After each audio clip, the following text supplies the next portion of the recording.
नमस्कार, DD news में आप सभी का स्वागत है। आइए देखते हैं सबसे पहले अभी तक की हेडलाइंस।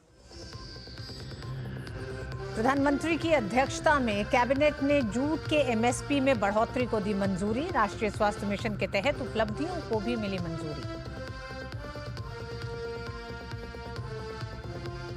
बेटी बचाओ बेटी पढ़ाओ के 10 वर्ष हुए पूरे। केंद्रीय महिला एवं बाल विकास मंत्री अन्नपूर्णा देवी ने बताया अभियान को बड़ी उपलब्धि। केंद्रीय मंत्री जेपी नड्डा ने कहा मिशन के जरिए बेटियों को आर्थिक मजबूती देने के लिए सरकार प्रतिबद्ध।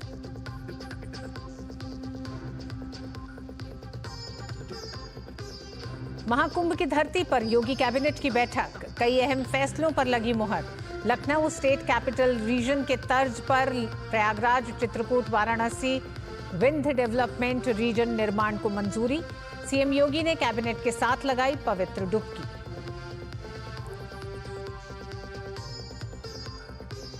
दिल्ली के चुनावी घमासान में प्रचार के आखिरी हफ्ते में बढ़ी सरगर्मी। भाजपा, आप और कांग्रेस तेज हुआ प्रचार।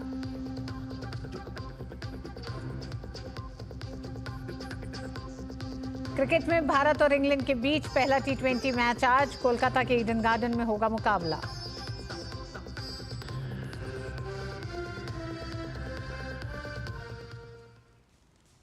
प्रधानमंत्री नरेंद्र मोदी की अध्यक्षता में हुई केंद्रीय मंत्रिमंडल ने कई अहम फैसले लिए। कैबिनेट ने जूट के एमएसपी में 315 रुपए प्रति क्विंटल की बढ़त की गई है। जूट की एमएसपी की कीमत लागत के मुकाबले 67% अधिक तय की गई है। वर्ष 2025-26 के सत्र के लिए जूट की एमएसपी 5,650 रुपए प्रति क्विंटल तय की गई।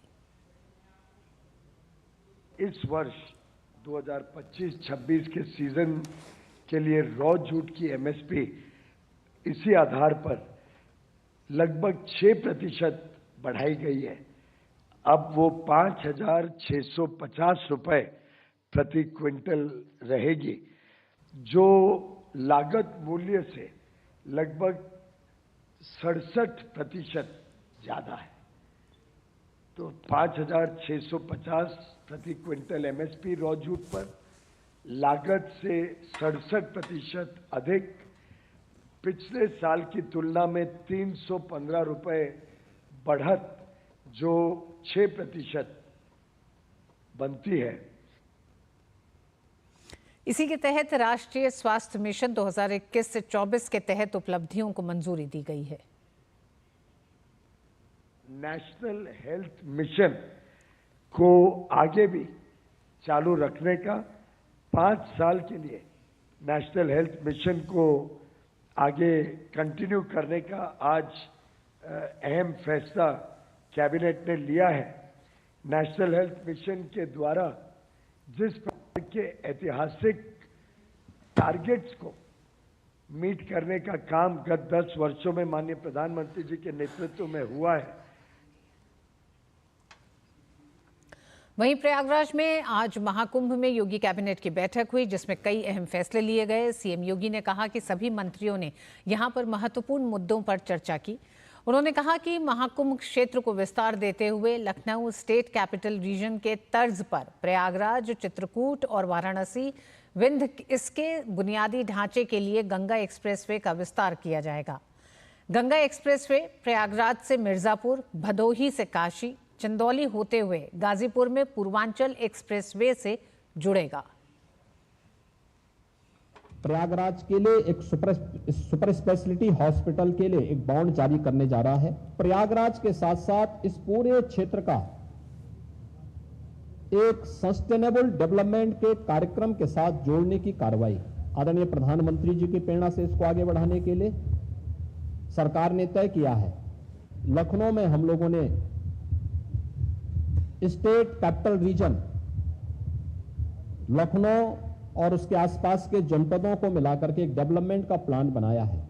ऐसे ही प्रयागराज और चित्रकूट को मिलाकर के एक डेवलपमेंट रीजन यहां पे हम डेवलप करेंगे।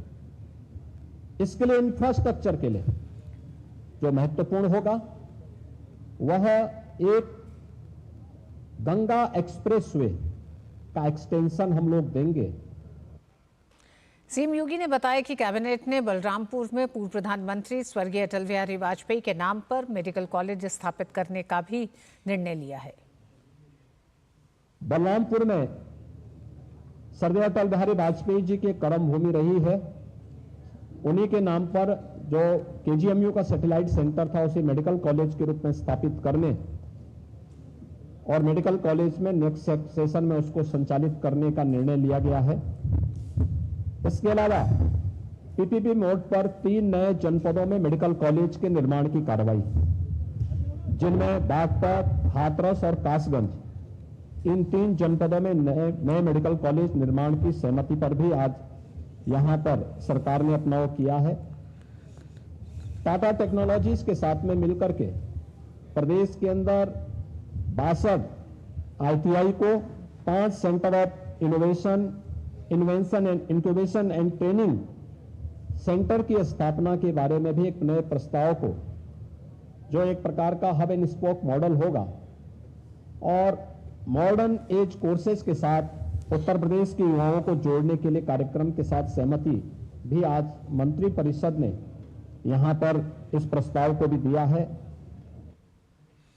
सीएम योगी ने कहा कि एफडीआई से जो निवेश प्रवेश हुआ है उसके अंतर्गत इंसेंटिव वितरित करने की व्यवस्था शासन कर रहा है। उन्होंने बताया कि कुछ निवेश का प्रस्ताव को भी मंजूरी दी गई है। एफडीआई के अंतर्गत और फॉर्च्यून 500 में जो निवेश प्रदेश में हुआ है उस निवेश के अंतर्गत इंसेंटिव वितरण करने की व्यवस्था और उसको उतनी प्रतिपूर्ति शासन यूपी सीडा को कर रहा है और सीडा ने यूपी सीडा उसके माध्यम से करेगा। कुछ नए निवेश के प्रस्ताव यहां पर आए हैं जिन्हें लेटर ऑफ इंटेंट यहां पे आज जारी हो रहे हैं।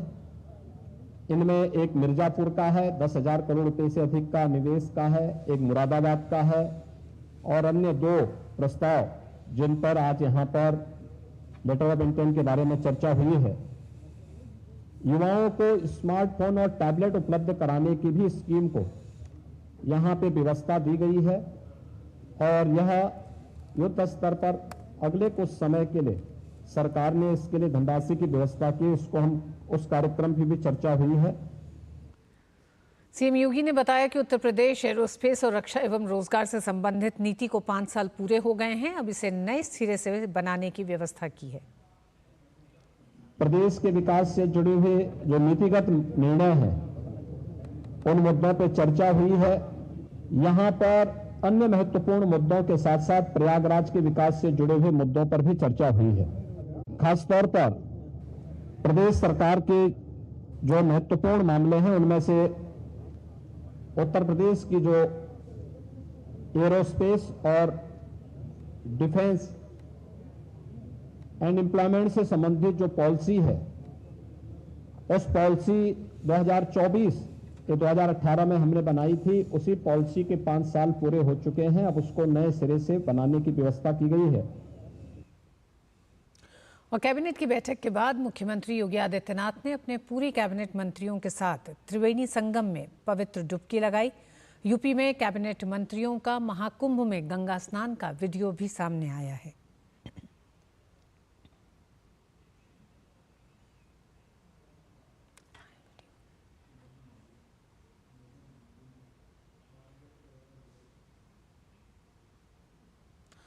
उत्तर प्रदेश में वक्फ बोर्ड की 78% जमीन सरकारी है। ये जानकारी वक्फ संशोधन विधेयक पर सुझाव देने के लिए गठित संयुक्त संसदीय समिति की बैठक में कल प्रदेश शासन की ओर से दी गई।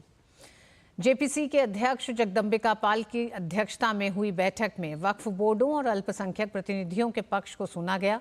जेपीसी को बताया गया कि वक्फ संपत्तियों को लेकर यूपी सरकार नई नियमावली लाई है। इसमें वक्फ बोर्ड के किसी संपत्ति पर दावा किए जाने पर उसका 1952 के राजस्व रिकॉर्ड से मिलान किया जाता है। यूपी की अपर मुख्य सचिव ने बताया कि प्रदेश में 14,000 हेक्टेयर वक्फ भूमि है, जिसमें से 11,000 हेक्टेयर से ज्यादा भूमि राजस्व रिकॉर्ड में सरकारी है। प्रदेश में राजस्व विभाग के अधिकारियों ने बताया कि 58,000 वक्फ संपत्तियां ऐसी हैं जो राजस्व रिकॉर्ड में श्रेणी 5 और 6 की हैं। इन दोनों श्रेणियों में सरकारी और ग्राम समाज की जमीन दर्ज होती है।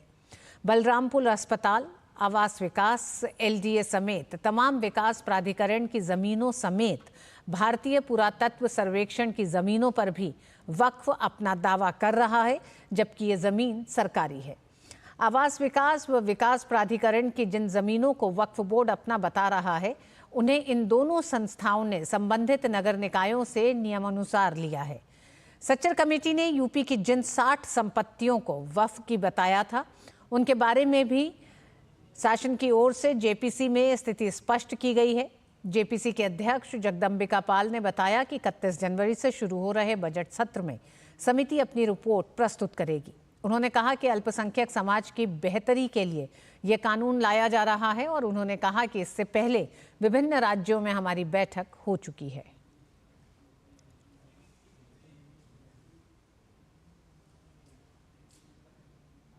और वक्त एक छोटे से ब्रेक का है। ब्रेक के बाद खबरें जारी रहेंगी। देखते रहिए डीडी न्यूज़।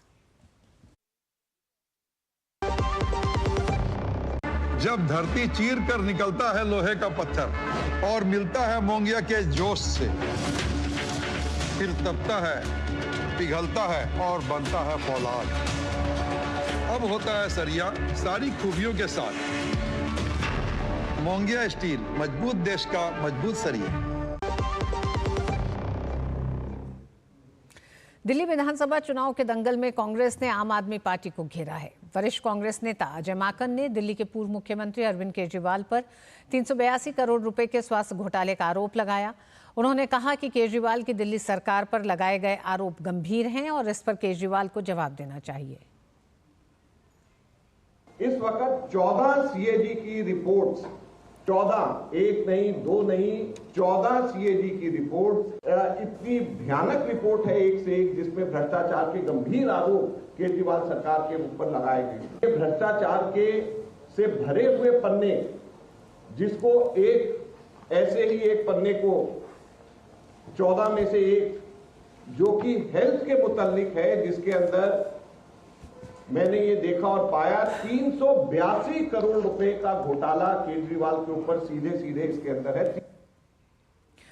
जम्मू कश्मीर के राजौरी जिले के बधाल गांव में रहस्यमयी बीमारी से 1 महीने में 17 लोगों की मौत के बाद दहशत का माहौल है।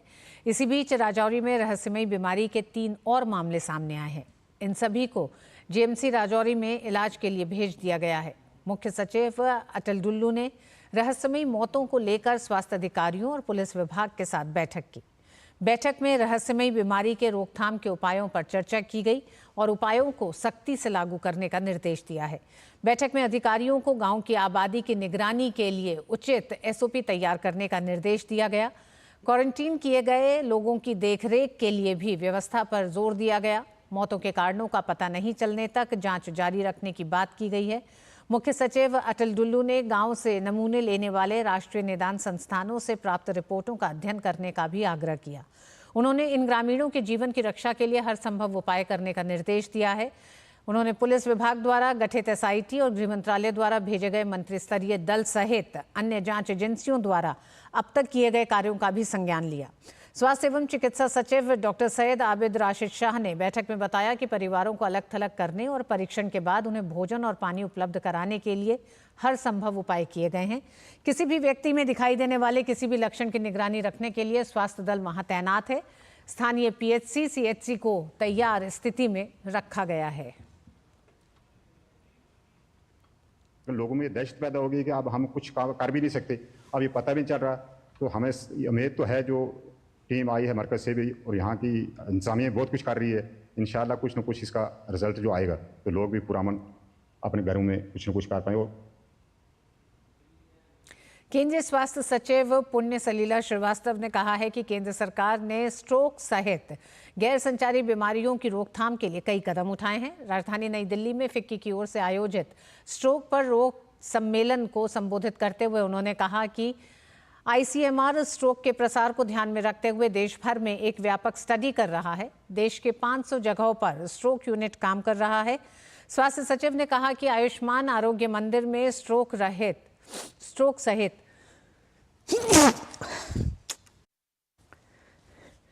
सहित दूसरी गैर संचारी बीमारियों की जांच की व्यवस्था की गई है।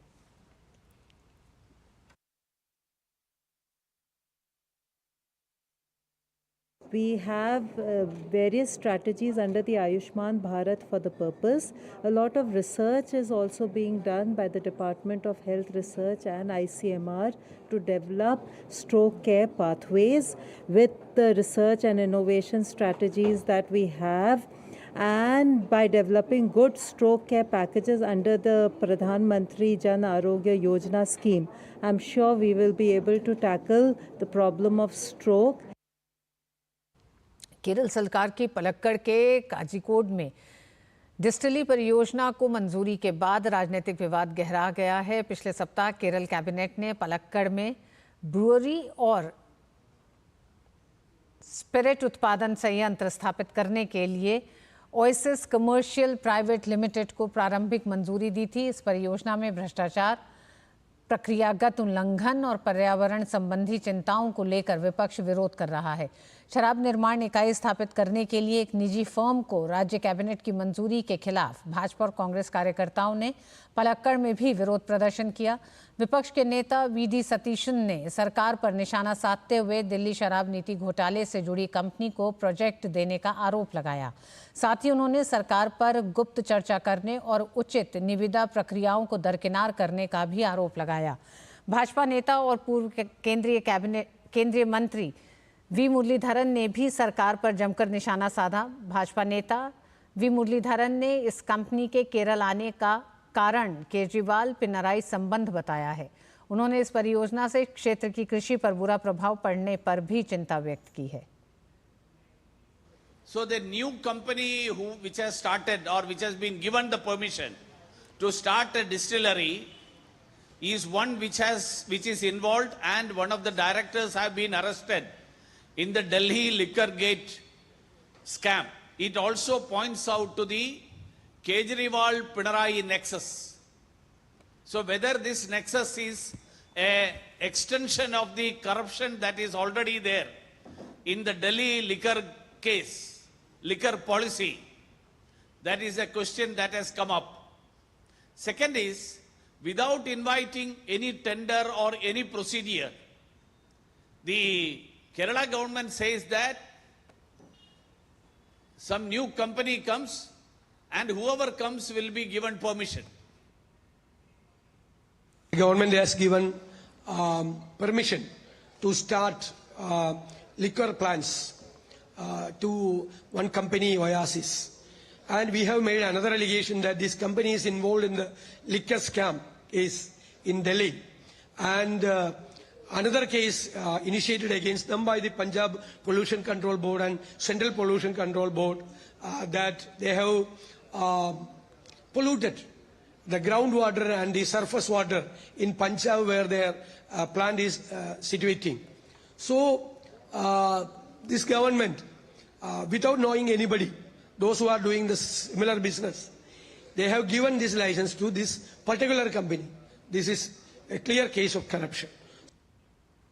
सिंधु जल संधि पर पाकिस्तान को बड़ा झटका लगा है। विश्व बैंक द्वारा नियुक्त एक तटस्थ विशेषज्ञ ने किशनगंगा और रातले जल विद्युत परियोजनाओं पर भारत और पाकिस्तान के बीच कुछ विवादों को हल करने के लिए रूपरेखा पर नई दिल्ली की स्थिति का समर्थन किया है।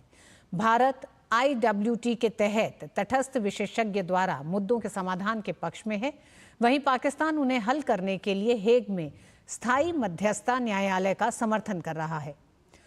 भारत लंबे समय से लगातार भारत का सैद्धांतिक रुख रहा है कि संधि के तहत केवल तटस्थ विशेषज्ञ के पास ही उन मतभेदों पर निर्णय लेने की क्षमता है।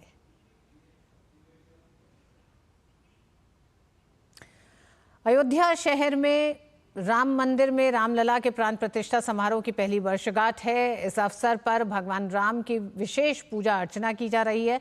हालांकि हिंदू पंचांग के अनुसार 11 जनवरी को राम मंदिर प्राण प्रतिष्ठा को 1 साल पूरा हो चुका है। चूंकि 22 जनवरी 2024 को प्राण प्रतिष्ठा का कार्यक्रम हुआ था, इसलिए अंग्रेजी कैलेंडर के अनुसार 22 जनवरी 2025 को राम मंदिर प्राण प्रतिष्ठा की वर्षगांठ मनाई जा रही है। ऐसे में राम जन्मभूमि मंदिर के मुख्य पुजारी आचार्य सत्येंद्र दास ने कहा, जो लोग अंग्रेजी तारीख के हिसाब से समझते हैं वे आज आ रहे हैं। आज लोग अच्छे से दर्शन कर रहे हैं, कुछ प्रयाग से लौट रहे हैं, इसलिए बहुत भीड़ है। इस साल तो प्राण प्रतिष्ठा द्वादशी तिथि के अनुसार मनाई गई।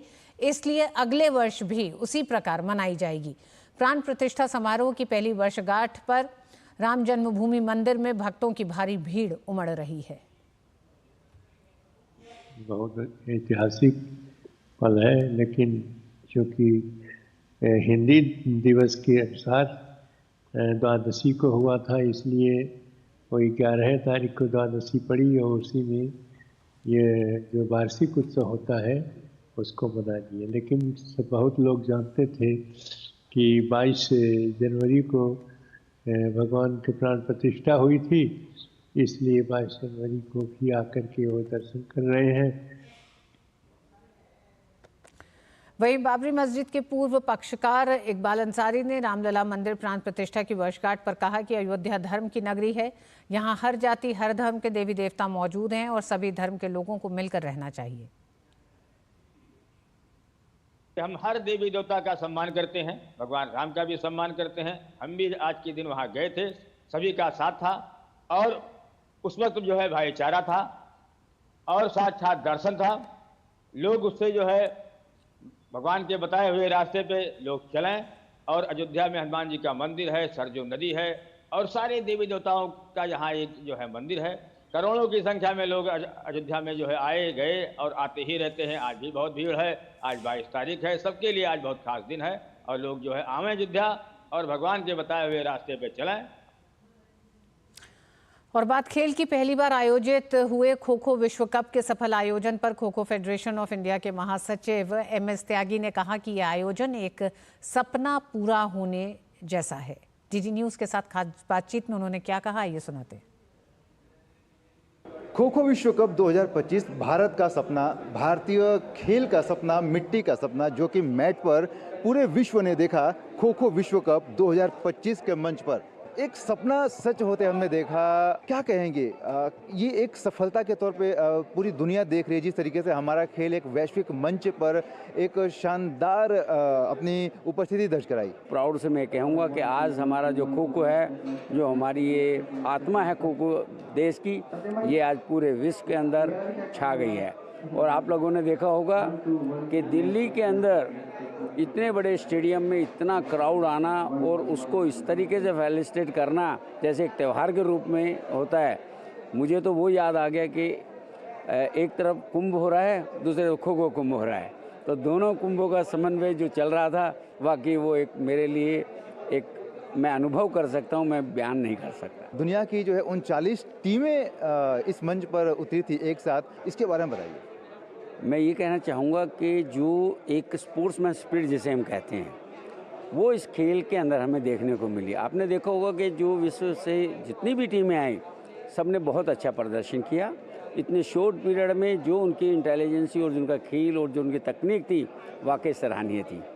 मुझे कहते हुए हर्ष हो रहा है कि उन लोगों ने, चाहे वो हारे या जीते, उसको एक इंटरटेनमेंट और एक ट्रू स्पोर्ट्समैनशिप के नाते उन्होंने लिया। जिस तरीके से डिसीजन मेकिंग में टेक्नोलॉजी का सहारा लिया जा रहा था, जिस तरीके से खिलाड़ियों को ट्रेन करने में स्पोर्ट्स साइंस का सहारा लिया जा रहा था, तो इस उत्कृष्टता को पाने में जो ये एक जर्नी रही होगी, इसके बारे में क्या कहेंगे? हम लोगों ने इसके ऊपर बहुत रिसर्च किया, साइंटिफिक लोगों को बुलाया और हमने चाहे मैट हो, चाहे खाने से संबंधित हो, चाहे साइकोलॉजिकल हो, इन सभी का इसमें समन्वय रहा। और मुझे लगता है कि ये आने वाले फ्यूचर में जो हमारा खो खो है, इसका लाभ उठाएगा। तो ये थे MS त्यागी जी, जिनका साफ तौर पर कहना है कि जिस तरीके से खो खो का खेल वैश्विक मंच पर खो खो विश्व कप के रूप में सामने आया है, जाहिर तौर पर इस खेल से दुनिया भर के खिलाड़ी जुड़ेंगे और ये खेल आने वाले दिनों में और भी आगे अग्रसर होगा। कैमरामैन नवीन के साथ मैं सुशील कुमार, DD न्यूज़, दिल्ली।